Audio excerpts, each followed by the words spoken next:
The walls of the Tower of London didn't sleep. They listened. In the small hours before dawn on May 19th, 1536, they heard the soft shuffle of silk on stone, the faint clatter of a rosary being turned over in trembling fingers, the sharp intake of breath held just a second too long.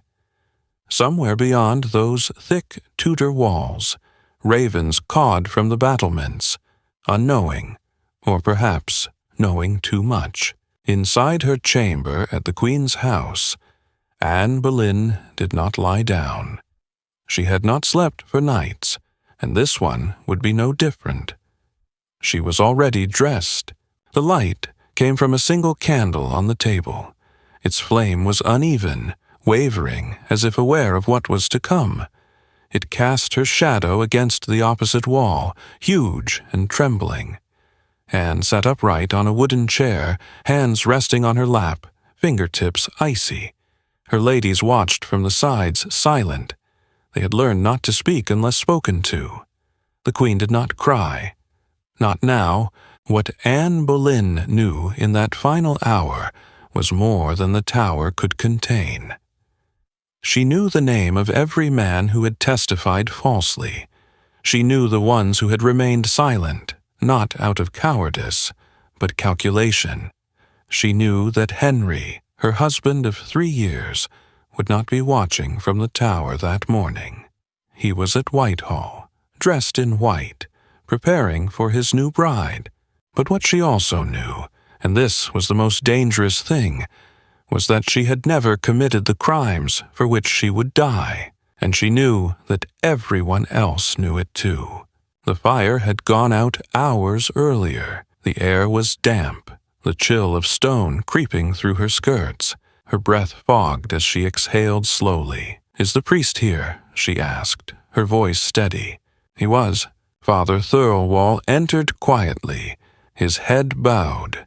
He had heard confessions from traitors, from murderers, from men who begged and spat and wept. But this was something else. He looked at her face and saw no madness, no guilt, only the hollow calm of someone who had stopped hoping for justice. "I am ready," she said. "Let it be quick." The confession lasted only minutes. She asked no forgiveness for adultery, nor incest, nor treason. She asked for mercy only for her daughter, Elizabeth, not yet 3 years old, now motherless by decree. Then she asked, quietly, to be left alone.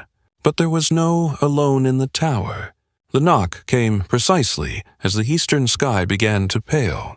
Sir William Kingston entered. His armor creaked with each step. He was pale, too, though not from lack of sleep. The task of escorting a queen to her death was not one he cherished. "My lady," he said, "it is time." Anne stood slowly, her spine straightened like a column. For a moment, her hand trembled as it touched the table to steady herself. Then she looked up. "I'm quite ready." There had been 4 false starts. 4 times in the past 3 days she had been told the execution would proceed, only for it to be postponed. Each delay a subtle blade of its own, cutting not through flesh, but will. But now, this was final. She could feel it in the hush of the guards, in the tension of the air. It was done. Her ladies helped her with the ermine-trimmed cloak she had requested. Not the purple of royalty, nor the black of mourning. A simple gray, the color of English weather, the color of stone. They made the slow walk in silence. Through the iron door, down the narrow steps, across the green where once she had stood triumphant, newly crowned beneath the great cloth of gold canopy. She walked past the chapel where she would be buried within the hour, though no one had yet dug the grave. The scaffold had been prepared on the north side of the Tower Green, not the public place outside the walls, but inside, semi-private, a courtesy, or a way to control the crowd. The Calais swordsman waited beside the block, his face unreadable beneath his cowl. He did not speak. He never did. He had arrived days earlier and had practiced in the courtyard, away from eyes. His blade was two-handed, razor-sharp, curved just enough for speed. He had done this before. Anne mounted the steps alone. The crowd was smaller than it might have been. Noblemen, courtiers, a few selected citizens, but all eyes were fixed on her. A sudden wind lifted her veil. She didn't flinch. Anne stepped to the edge of the platform and turned to face the onlookers. Her mouth moved, and the hush was instant. "Good Christian people," she said, "I am come hither to die, according to the law.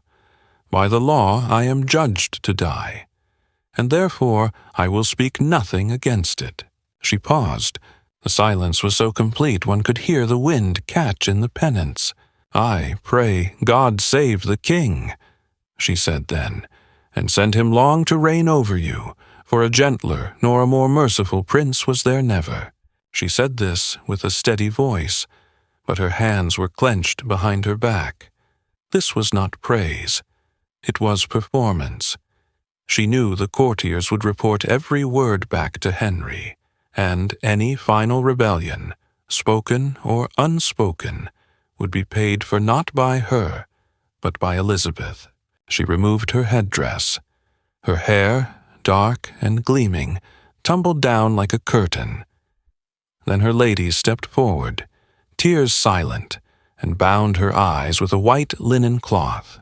Anne knelt, upright. No block, no resting place, only the wood beneath her knees, and the air that would soon hold her last breath. Her lips moved silently. The swordsman did not give warning. That was the tradition.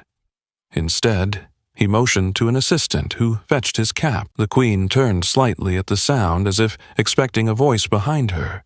In that moment, just as her head tilted, her spine straight, lips mid-prayer, the sword flashed.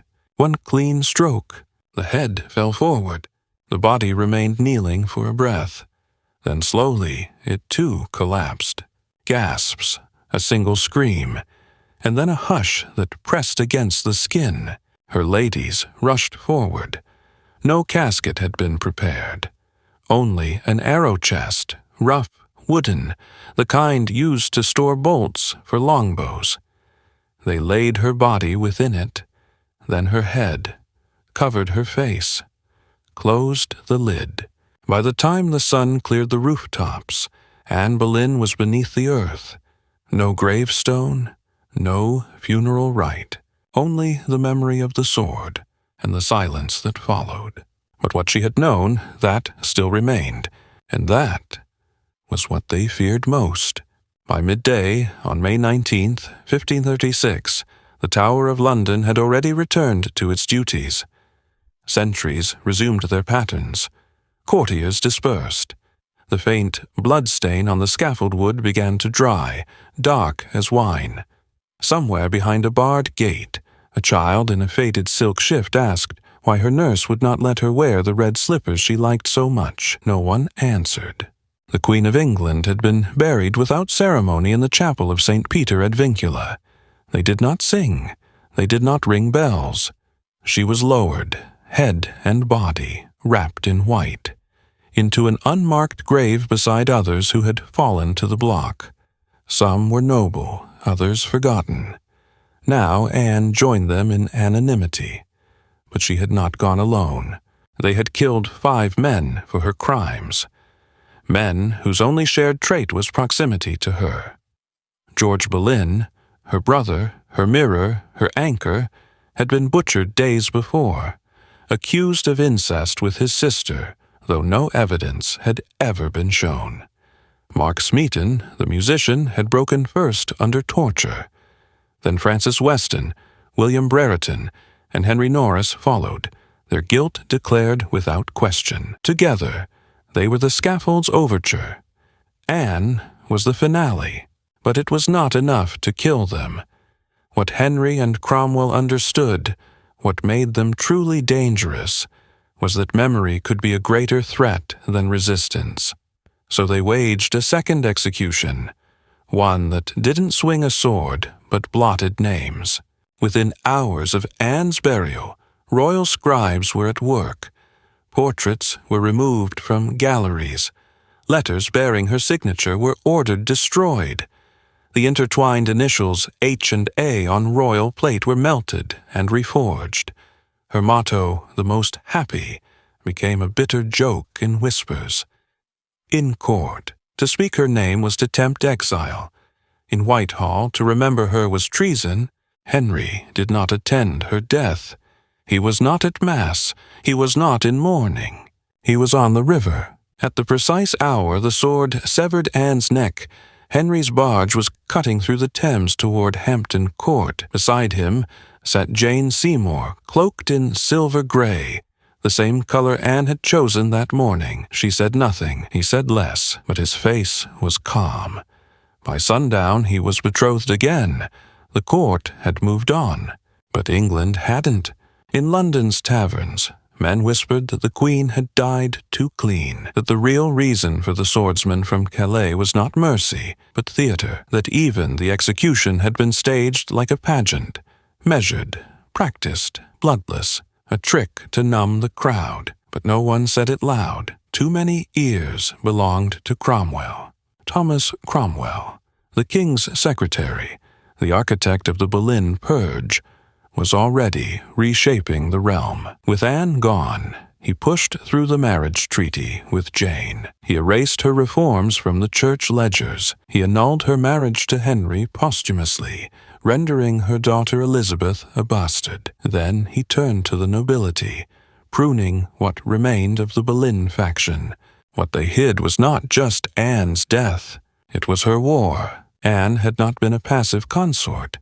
She had helped engineer the English break from Rome. She had appointed reformist bishops, challenged papal authority, pushed Henry toward the English Bible, and now those moves, once radical, were stripped from her memory and reassigned to the king. Her voice was no longer heard in the act of supremacy. Her role in the schism vanished.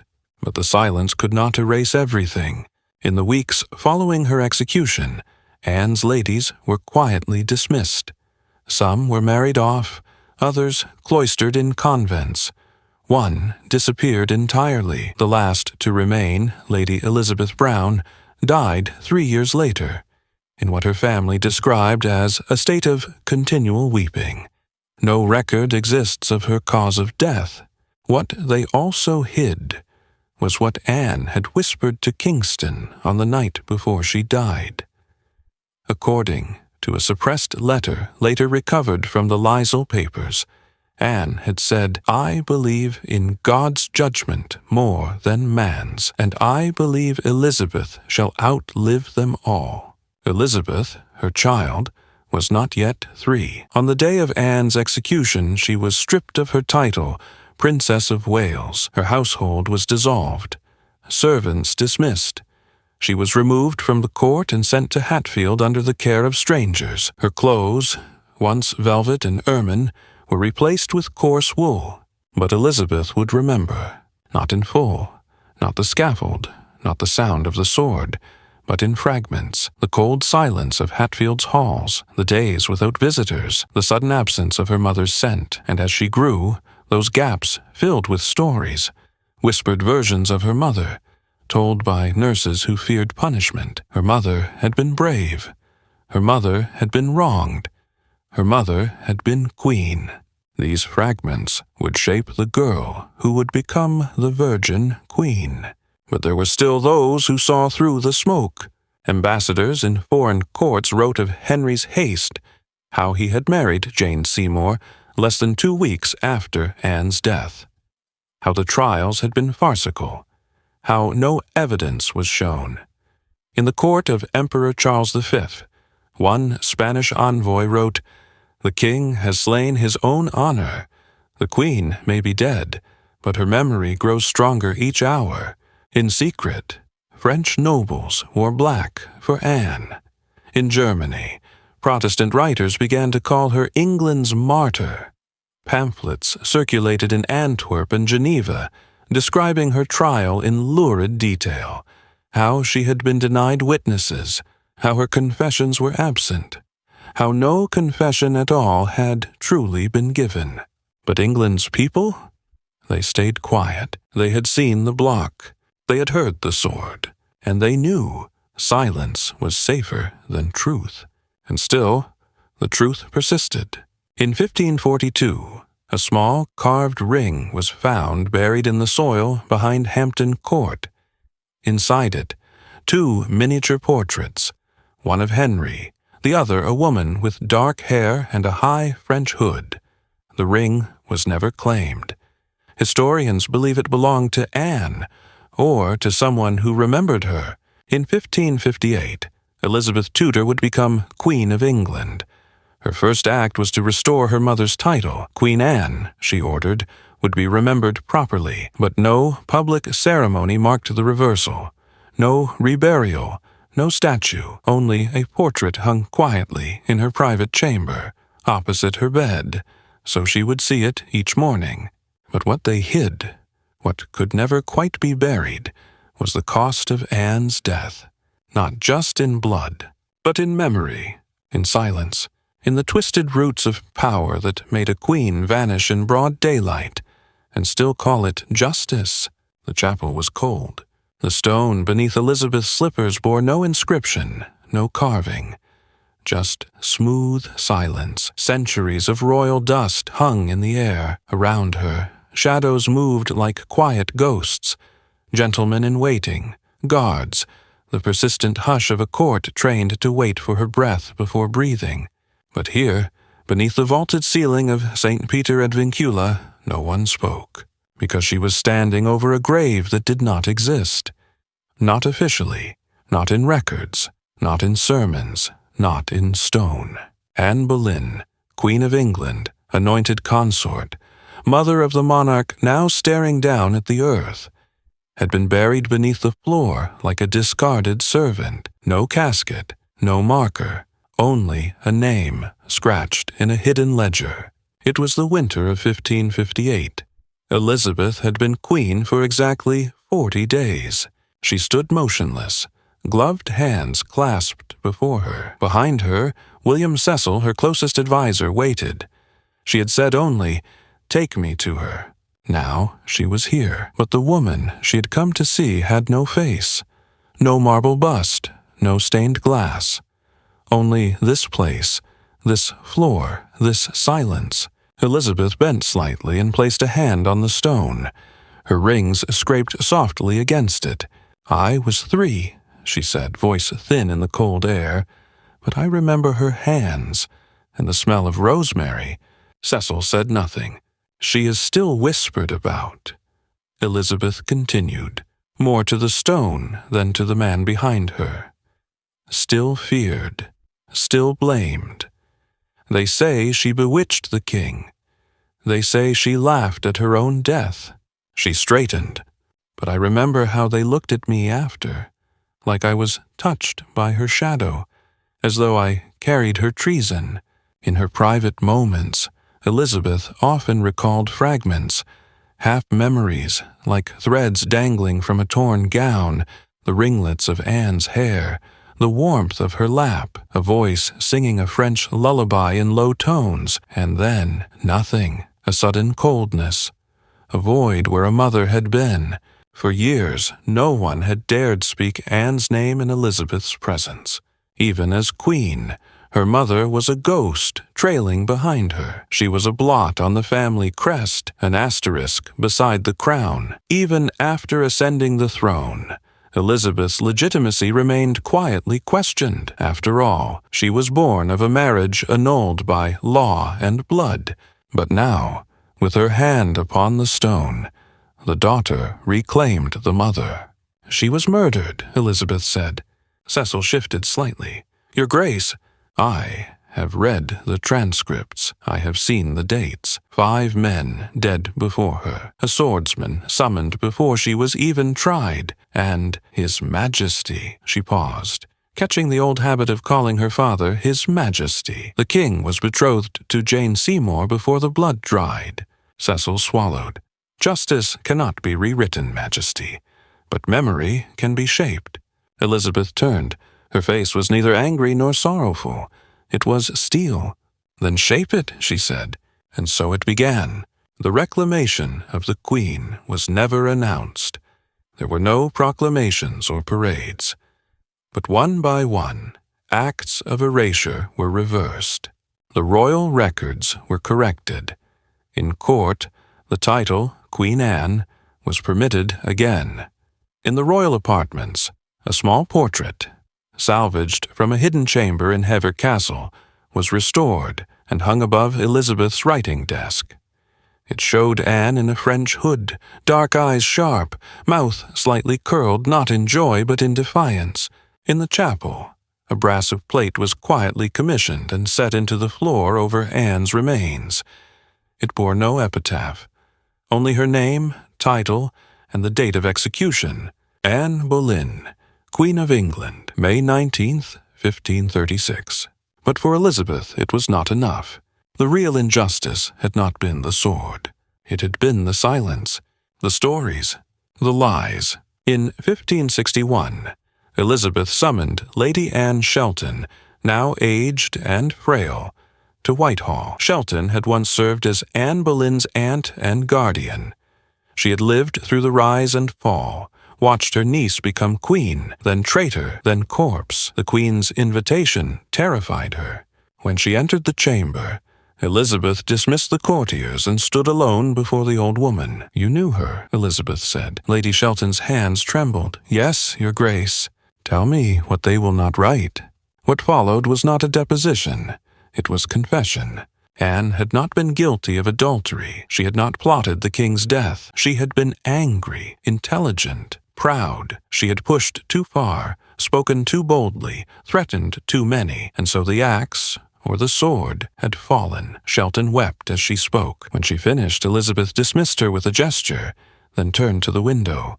The Thames glittered below. In the months that followed, Elizabeth ordered the records of Anne's trial reviewed. Not altered, she would not falsify, but annotated. Her own hand wrote in the margins of Cromwell's interrogations, no witness, no confession, premeditated. And in one corner, written in ink so fine it vanished from view unless closely examined, she had scrawled, "I do not believe she laughed, but there were still secrets." What they had not told her, what no record dared keep, was the fate of Anne's body in the hours after the execution. It had lain for hours on the scaffold, head beside torso. The crowd dispersed, but no one claimed her. The coffin, a crude arrow chest, had been procured only after her ladies begged the constable of the Tower. The priest had refused to administer last rites. No procession accompanied her to the chapel. She had been buried in the same shift she died in, blood unwashed. Elizabeth ordered this retold. In secret, she commissioned a tapestry, woven not for public display, but to hang in a private retreat. It showed Anne, veiled and kneeling, hands folded, with a rising sun behind her. A sword hung in the sky above. In the corner, a small girl watching from shadow. It was titled The Witness. When Elizabeth died in 1603, that tapestry was found behind a panel in her bedchamber. Her successor, James I, ordered it burned, but a page had already sketched it, and the copy survived. Years later, foreign ambassadors would marvel at Elizabeth's composure, her sharp tongue, her refusal to wed, her obsession with legacy. They speculated on trauma, ambition, ego, but they never understood what she had lost, nor what she had built in its place. A reign without husband, a crown without compromise, a memory without peace, because Anne had not died alone. She had left a shadow behind, and that shadow ruled England. Anne Boleyn knelt upright on the scaffold, no blindfold, no block. Just her and the sword she couldn't see. Her lips moved, not in fear, not in prayer, but in something between both. Witnesses would later argue about whether she flinched, about whether her lips were still moving after the blade struck, about whether her eyes, wide and shocked, still searched for the man who had ordered this. It didn't matter, because Henry VIII wasn't there. While Anne waited in blood-streaked linen, He was preparing to marry her replacement. The sword from Calais fell cleanly, one stroke, silent, a surgical end to a queen's life. Her head was held aloft, red streaming from the neck like a signature, Henry's final signature on a love story he chose to rewrite with steel. But the horror wasn't over. It was just beginning. There was no coffin prepared. Her ladies, still trembling, had to scramble for an old arrow chest, a wooden crate, to stuff her body and severed head into. No priest, no funeral, no proper grave, just a quiet burial under the cold stones of St. Peter ad Vincula. Nameless, hidden, erased. Back at Whitehall, Henry wore white.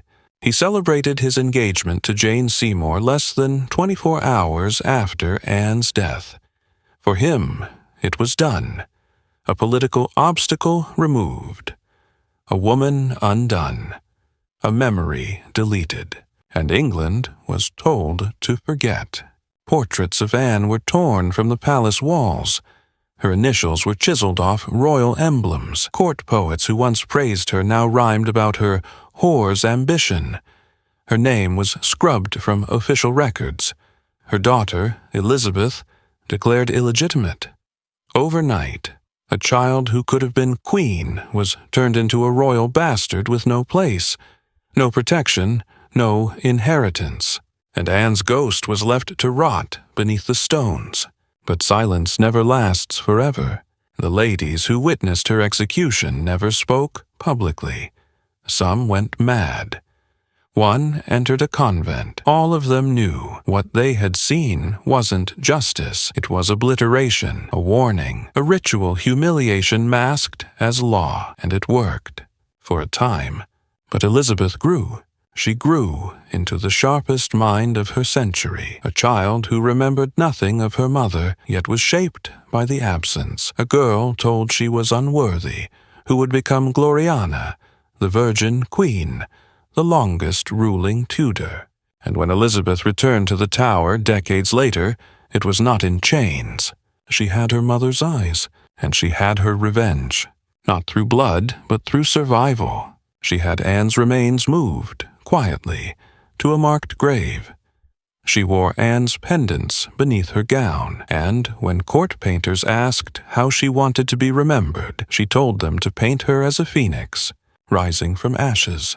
The execution had tried to erase Anne Boleyn, but it made her immortal. Because what Henry VIII didn't understand, what tyrants never understand, is that killing a woman isn't enough if her story survives, and Anne's story did. She died in silence, but the silence screamed.